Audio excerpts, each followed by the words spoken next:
Hay listones que pasamos de padres a hijos y de hijos a nietos, de cosas no solucionadas en la familia, que los que vienen después las toman sobre sí.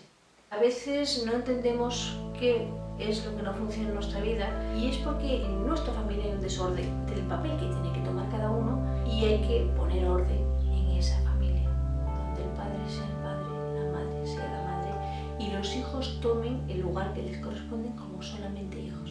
Se trata de trabajar conflictos familiares, conflictos incluso personales, a través de gente que representa a la familia de origen de la persona que va a constelar.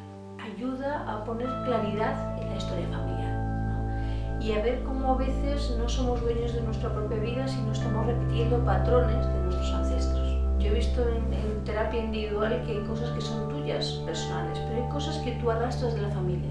Para que no lo lleve otro, lo coges tú. Te sacrificas por la familia. No es algo que haces a nivel consciente, es algo que haces a nivel muy inconsciente.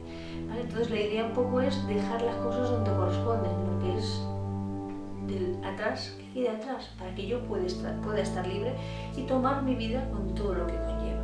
Se trabaja también con la parte excluida de la familia, es decir, por ejemplo, tú tienes una mano y tienes una función de todos los dedos de la mano. Si tú quitaras el pulgar, alguien del resto de la mano cogería la función del pulgar.